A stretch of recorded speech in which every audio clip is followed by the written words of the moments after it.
Hello, everyone, and thank you for joining us for a very special mini episode of Spooky Chicks and Horror Flicks. We are your hosts. I am Emma. I am Allie. Today, we're really excited because we are doing another Q&A episode, which is really fun. You guys on social media told us what questions you would like us to answer. So we've got a nice little stack here today, and I'm very excited to dive in. Yeah, super stacked. We love when you guys want to know what we think about movies and just all of these great questions, and excited to give our thoughts on them. Yeah, there's some like fun little nuggets in here. And some of these are, actually pretty much all of them are like podcast related. But yeah, there's a couple in here that I feel like I'm really going to have to think about. Gets our creative juices flowing. It does. It does. Shall we start with number one? We shall. Allison, what is your favorite Universal monster? I'm going to say this a lot probably, but it's hard to pick just one of anything. But my original one would probably have to be Dr. Jekyll and Mr. Hyde, because I feel like I am Dr. Jekyll and Mr. Hyde. That's a deep cut. I know. I've always been fascinated with that story because maybe I'm a little psycho. But just a sidebar, there used to be this bitchin' restaurant in New York, RIP, but it was called Jekyll Hyde, and it was so cool. Oh my gosh. Google the pictures later. It was amazing. But I also we know I love the creature from the Black Lagoon, so he can take me to his lair anytime. We love him. He's like my newfound obsession. But what's your favorite? I think my all-time favorite, even from when I was like a child, was the Bride of Frankenstein. Why? Because she's hot? She's so hot. She's a queen. She has just such a like presence about her. And like, even, I don't know, I can't really like explain it other than like being completely drawn to her. She was just so magnetic. And then seeing her as like a child, I was like, oh my God, I love her. She's gorge. She's like everything I want to be. I want to be a queen in like the horror world. So yeah, I'm going to go with Bride of Frankenstein. Love that. It kind of reminds me that you also love Morticia, and she also gives off magnetic energy. Oh my God, that's so true. Mm-hmm. I think I like low-key want to be them. Yeah. I think that's what's going on here. And I low-key am Jekyll and Hyde. There you go. Exactly. Well, our next question that we got was, what was your first ever and most recent Letterboxd review? And something fun is, we are newish to Letterboxd, so great question. But I actually don't know this one because I am still fresh to it too. I have it pulled up right here, so I've got you. So technically, our first ever like review that we did on Letterboxd was for Talk to Me, and we gave that a 4 out of 5 stars. And then our review that we wrote, because we kind of like treating Letterboxd almost like an old school Twitter with like just fun little quips. Yeah, that's a good way to put it. So our review is RIP to that dog's trust. Yep. And I think if you've seen Talk to Me, that's all you need to know. What a movie. What a movie. And then, this one I'm actually really proud of because I fully thought of this one myself. But our most recent one is, we also did a 4 out of 5 stars for Weapons. Just saw that one recently. And our review for that is, Sarah Sanderson flew so that Gladys could run. Love. And if you know, you know. Still haven't seen it, so I can't wait to find out. So yeah, add us on Letterboxd. We're having like so much fun with it. We have actually gone back and added every single movie on there that we have like reviewed. But yeah, still like really cool. We're getting used to the platform. Add us on there. We want to be friends. Please be our friend. Moving on to question number 3. Als, who would be your dream collab / guest on the pod maybe one day, and why? This is a loaded question. This is such a loaded question. Everyone. Just kidding. Not everybody. Just get me Matthew Lillard or Justin Long in here, please. Because I just want to be around them and look at them and talk with them. And also on like a more in-depth pick their brain kind of thing, I would love to have Eli Roth. Yeah. I think he'd be super fascinating to talk to and really dive into like everything horror. Like, he's done it all. He's also fantastic in Inglourious Basterds. So tell me about Brad Pitt, please. There you go. I think mine, well, actually, Alice, I kind of want you to guess. Who do you think my number one would be? Jeff Goldblum. Abso-fucking-lutely. So My number one, for many reasons, would be Jeff Goldblum. I think he is a fantastic person. I mean, I've never like met him personally, but I've heard really, really great things. He is also in so many of my favorite films. He just seems like such a one-of-a-kind human. And one of my favorite films is The Fly that he did back in the 80s. And so I'd love to honestly like pick his brain a ton about that. Huge Jurassic Park girl. So there's also that. And then I was going to say that I think I agree with you though with Justin Long. Justin Long is kind of slowly becoming like my second like Jeff Goldblum. Yeah. He's all up in that whole, like, he's either low key or heavily in all of these horror movies that we love and watch. So definitely Justin Long. Going back to Jeff Goldblum, though, did you see he won a Las Culturistas award? Yeah. Oh, yeah. I posted it on our story because I almost cried. I was so happy. Like, if you haven't watched that, you guys go watch the Las Culturistas Awards with Bone Yang and his podcast partner. I can't remember his name, unfortunately. But he gets up on stage and accepts this award. And he's like, but this award goes to my bare chest in or was it? in Jurassic Park. And he's like, so let me take my shirt off. He doesn't do it, obviously, but go watch it. He's funny.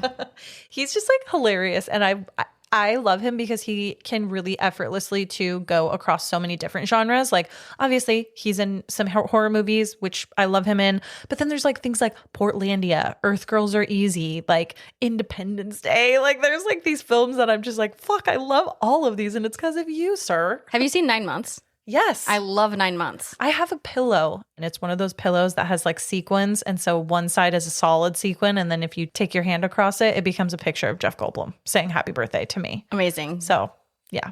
Just get me one of Justin Long. I will. Thank you. Thank you. Our fourth question is, do you have a favorite gremlin in the Gremlins cinematic universe? Ooh.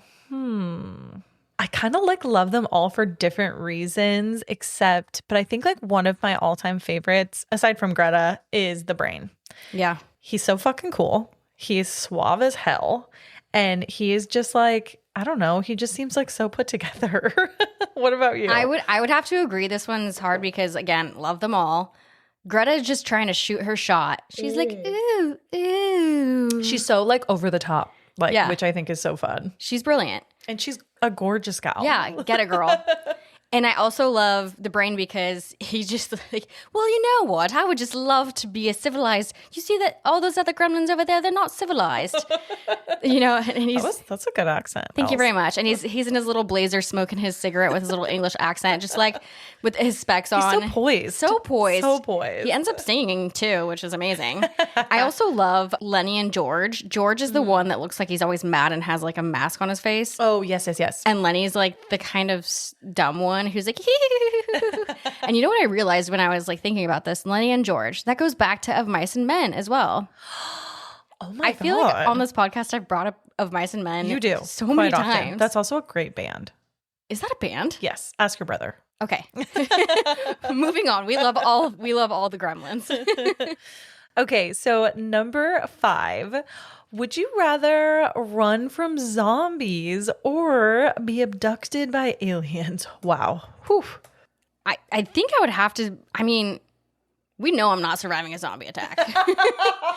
But I think aliens I could just kick it with. I can actually see you.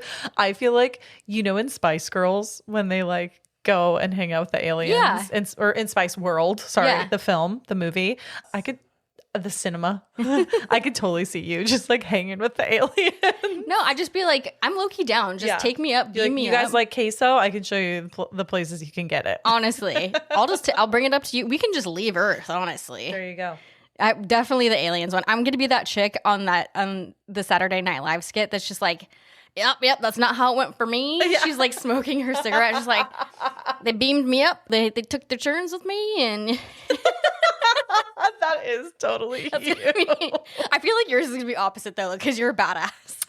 Okay, so mine is opposite. Well, I was going to say aliens, but to be completely honest, I don't know why I've always had a draw to like zombie stuff, like zombie apocalypses, whatever. And so even though like running from zombies sounds worse than potentially having a good time with some aliens, I do love a challenge. I have thought several times of how I could beat a lot of zombies in films like Shaun of the Dead, or I don't think I could really do well in World War Z because they're too fast. But I definitely just feel like in certain movie situations with zombies, I'm like, I can fucking outsmart you real easily because, you know, I'm a final girl. So final answer. I accept. And I might not be here next week if there's a zombie apocalypse, but Allie will be hanging with the aliens. I won't be on this planet. Good luck, fuckers. I'm having queso with the aliens. Hey. What is your dream movie remake and casting? Oh, I did think about this recently because I don't think we've done this on the podcast yet, but I would love for us to review Rosemary's Baby sometime soon. And you know who I think would do amazing in Mia Farrow's role of Rosemary is Anya Taylor-Joy. I think she could absolutely crush it. She has that look. She has that like blonde, pale, kind of ghostly features. I don't know. I could totally see her in that same like role. And then I think for her husband, I'm just so impressed with Michael B. Jordan. Ooh. Like, I think I could see Michael B. Jordan as like Mr. Woodhouse. So I would have Anya Taylor-Joy and Michael B. Jordan be like Mr. and Mrs. like Woodhouse. So those are like the two like main characters. I could probably go through and like cast them all if I really wanted to, but that is a film that I have not seen a film remake of. They did do like I think it was a mini series with Zoe Saldana actually. Really? In like 2013, 2014, but I haven't seen anything since. And I'm very, very surprised that Rosemary's Baby hasn't become this like big remake. So that's my like dream casting. What about you? This is a funny question for me because I could go in so many different ways. I mean, yeah, there's so many. Just off the top of my mind, I would say let's do Poltergeist. Let's remake the remake. Yeah. But remake the remake of Poltergeist. Like the one with Sam Rockwell? With our boy Sammy. Would he be in it again? I say let's give him another shot. Ooh, okay. I'm down for that. He's our top billed cast. He's my only secured cast member. Okay. I'm open to other, people to join him, but let's give him another chance. Yeah. Oh, I like that. Different director, different producers, different literally everything except for Sam Rockwell. Okay. I'm in. And he, I think, is my number 3. We've got Jeff Goldblum. We've got Justin Long, and then I think Sam Rockwell. Matthew Lillard, too. Oh, duh. Oh, my God. There's too many. I know. There's too many. Jesus Christ. Oh, my God. Wait, I kind of love that. I'm down for that, too. Sam Rockwell, we can make this for you. Yeah. Honestly, just hit us up. We'll do all the heavy lifting. We just need you to show up to set. Please. And maybe fund the film, but that's it. Yeah, and like help us pick the rest of the cast and convince them to. So basically, you can do this. Everything. Yeah. But we're here to support. Yeah, and we'll pimp it out on the podcast. Yeah, totally. Free promotion. Free promotion for this movie we're making you do. I love that. Thank you, Sam. Number 7. Ooh, this one's kind of interesting. Okay, so this one is, what would you like to see in a modern day set slasher film? Like the set or like it's today? It is in a modern day. It's like a modern day slasher film. Like what would you like to see? I think this can be a pretty like open-ended question. Totally. I'm gonna go in the direction of I want to see because we recently did some summery movies. Summer slashers are on my mind. So I'd like to see like a modern day, like it's 80s slasher, but make it modern. It's all of these Gen whatever they are now at summer camp, and they all have like their baggy sweats and their little tank tops and their Labubu's hanging off of their bag and their phones attached to their hands. Whatever else is hip these days. They have those like they're doing TikTok dances. The TikTok dances, and instead of like so there's a killer, right? So instead of the killer coming after them for, being horny or making TikTok dances, the killer is actually scared of the campers because the campers just want him or them or she, whoever it is, for their viral videos. Oh. So basically, the killer is scared of those campers because they just want to make him go viral with their. And then do they kill him? Maybe. No, he escapes somehow. We'll just, okay. Because we need a sequel. We need a sequel. Okay, got it. We need it for the next generation of whatever they're doing. I love that. Yeah. All the stupid remakes to come. Ooh. Yes. What about you?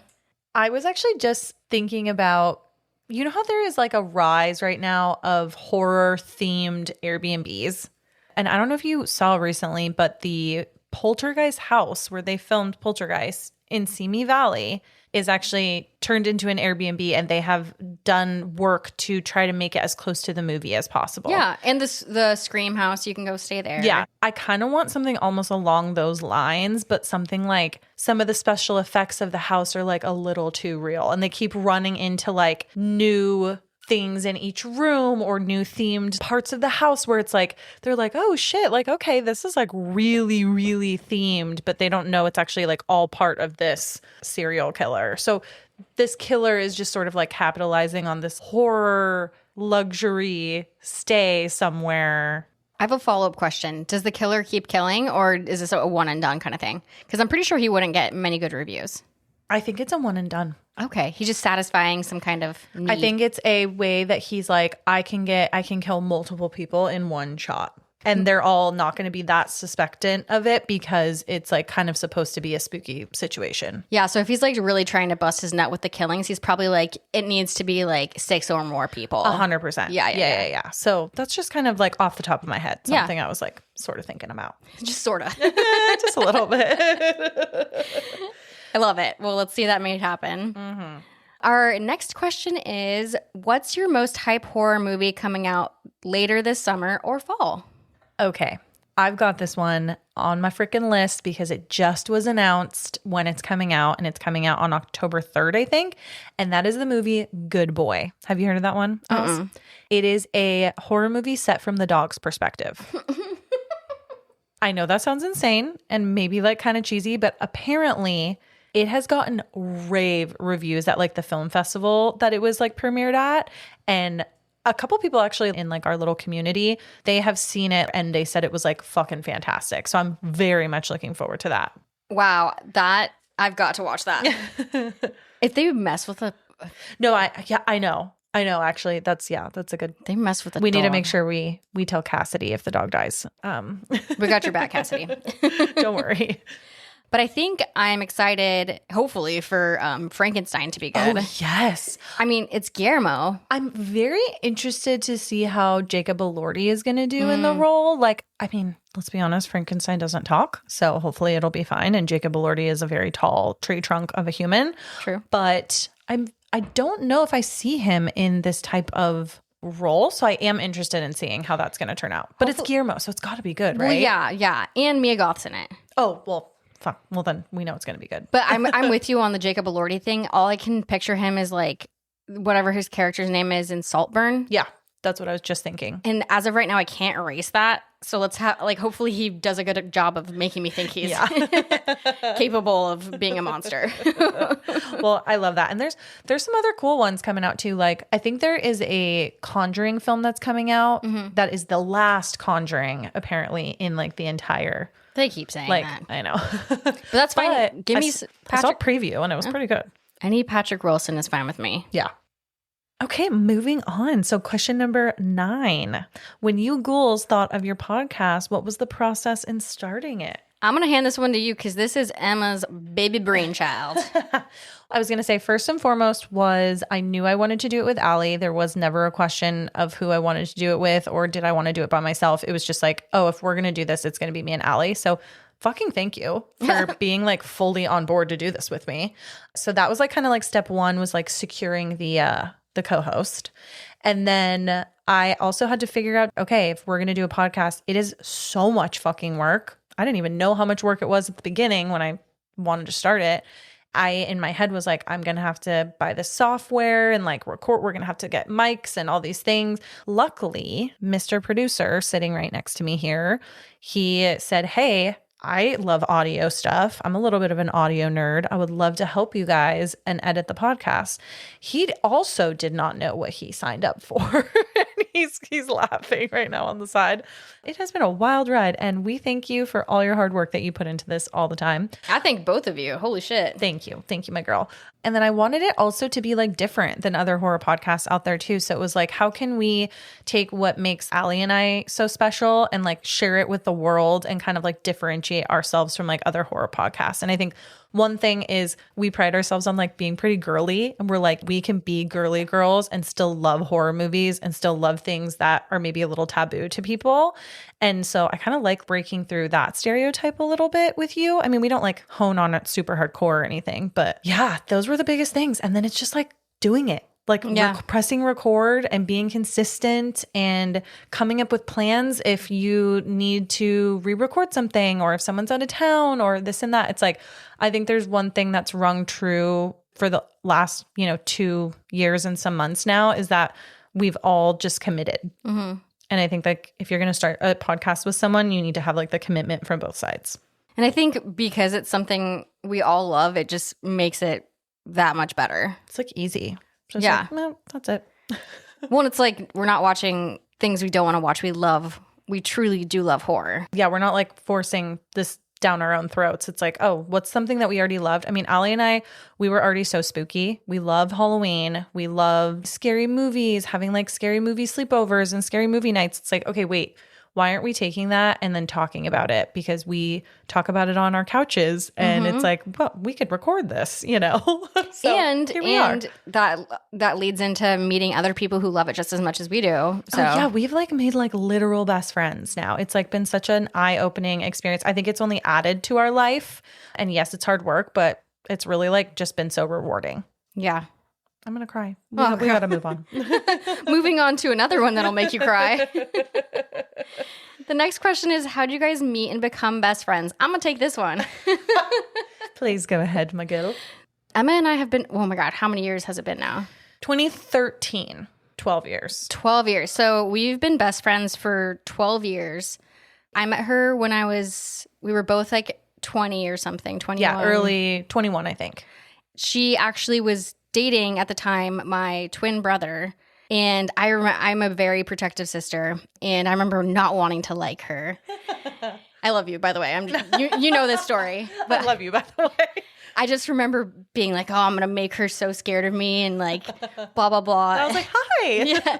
And then I was actually at my job when I worked for a baseball team, and my brother and Emma were there. I was like, you guys, do I look tough with my walkie-talkie? I'm going to go meet my brother's girlfriend for the first time.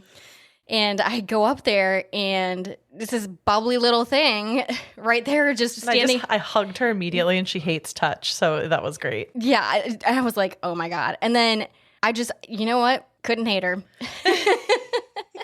Sorry. So I think that and I say this all the time, God bless that broken road that led me straight to you, my bestie.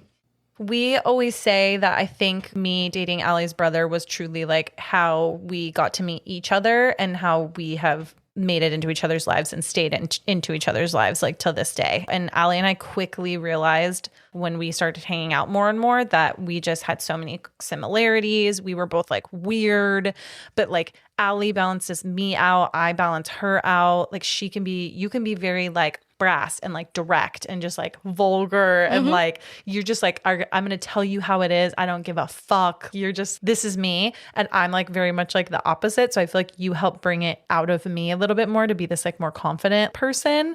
And then I think I bring the positivity and like the bubbliness and like that influences you maybe a little bit. And so it's like the perfect just little combination. Yeah. So it's 12 years. Holy shit. 12 years. Yeah. Spoiler alert.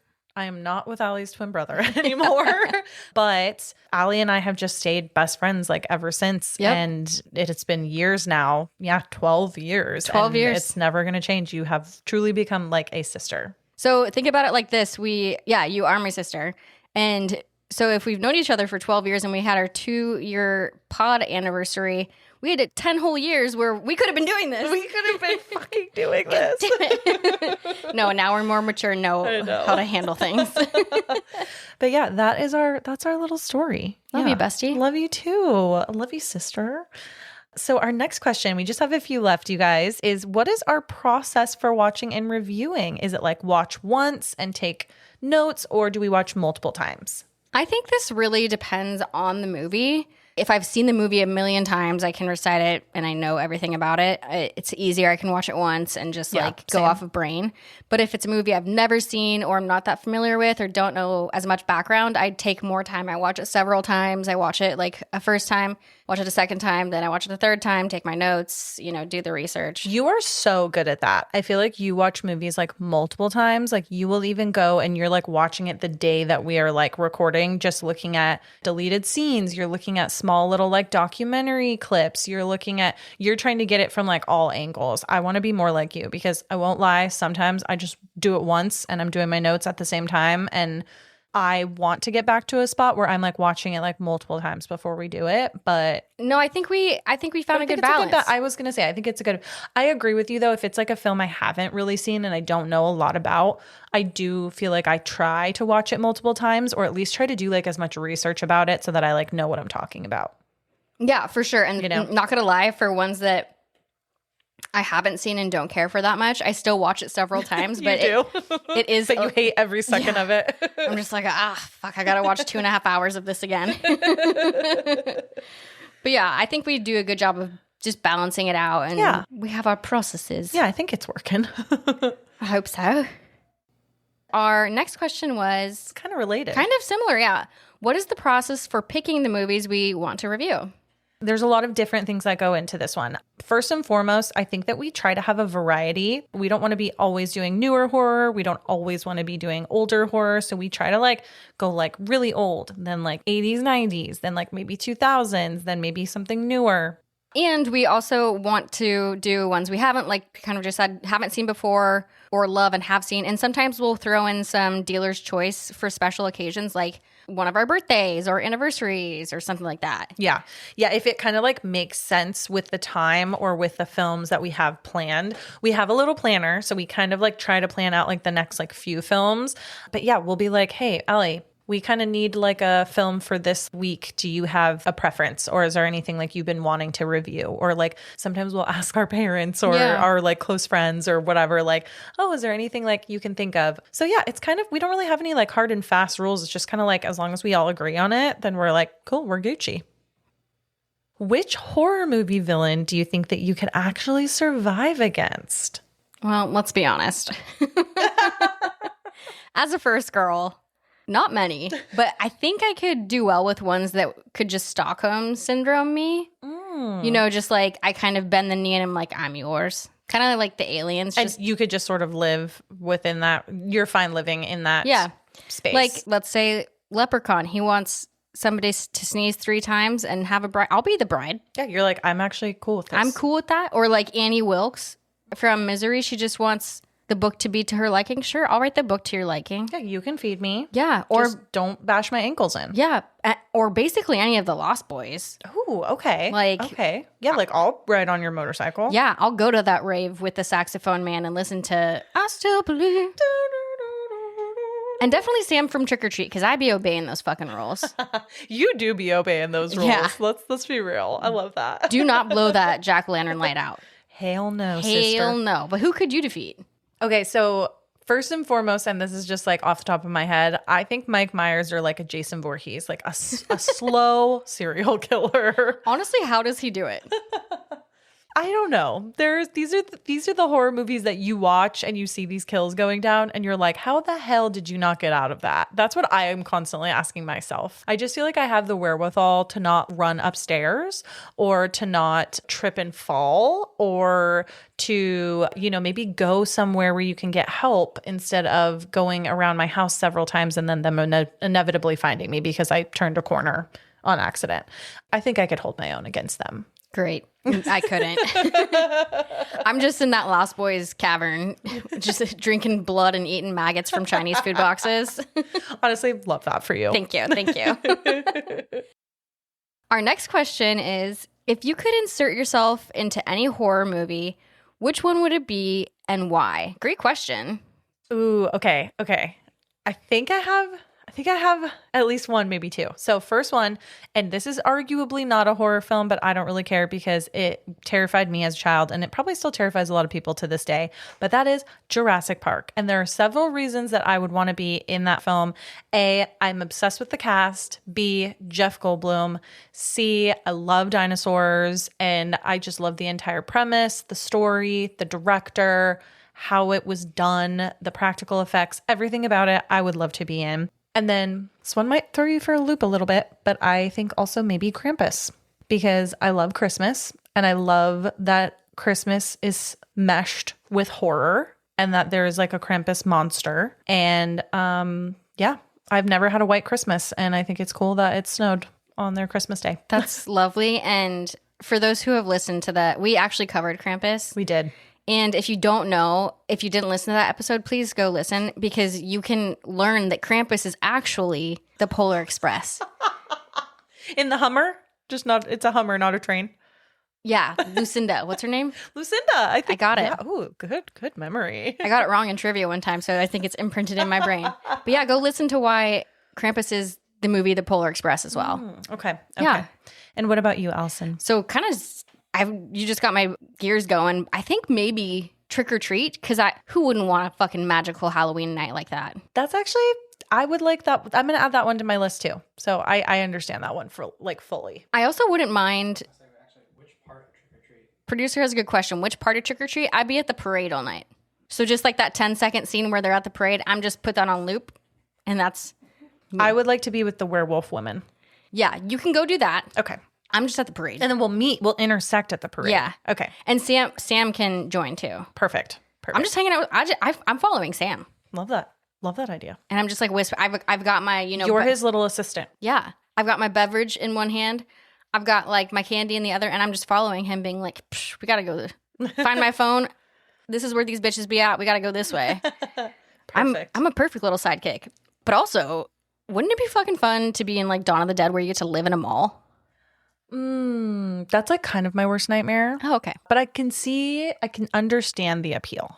Okay. Yeah. There's a store for everything. You can have a limited to all to yourself. That's very true. Actually, not these days. Have you been to local malls? Yeah, they're terrifying. Terrifying. Yeah, they're scary. All right, I'm going to redact that statement and I'm going to go Club Dread because at least you're having fun until you're potentially dead. Oh my God. Coconut Wait. Pete? Oh, R.I.P. Yeah, R.I.P. Good movie. That's a good one. I mean, honestly, there's probably so many that I would like to be in. Yeah. Queen of the Damned. Interesting. Van Helsing. Yeah. Casper? Can I keep you? Yes. Okay.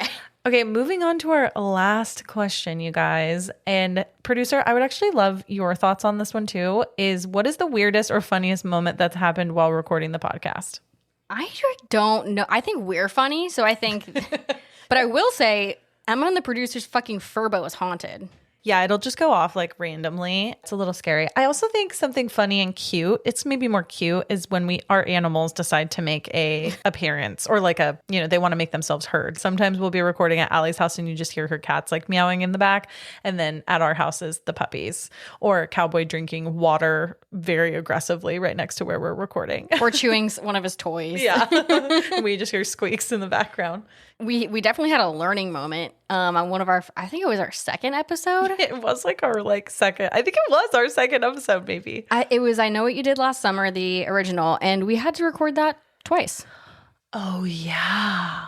Yeah. What happened with that again? It was just was sound. It like one of our mics wasn't like input correctly or something like that? Yeah. It was just like the sound was, yeah. Oh my God. But we fully had to like record most of it. Whoa, I totally forgot about that. And by that time, my brain had probably moved I Know What You Did Last Summer aside, so I probably had to watch it like 6 more times. Yeah. You're like, fuck, I can't do this again. What are you waiting for? What are you waiting for? That concludes our Q&A episode for today. We have lots more questions to answer that we will have to put out again sometime in the future. You can find us on Instagram, TikTok, and now Letterboxd at Spooky Chicks and Horror Flicks. If you would like to be part of our Spooky Chicks social club, you can find us on Patreon. But honestly, the best way that you can help out and support the podcast is just by telling another friend if you love us. Allie, with that, would you like to take us out? Absolutely. Ask us more questions because these episodes are extremely fun for us. Start a podcast with your best friends, please. And stay spooky fuckers.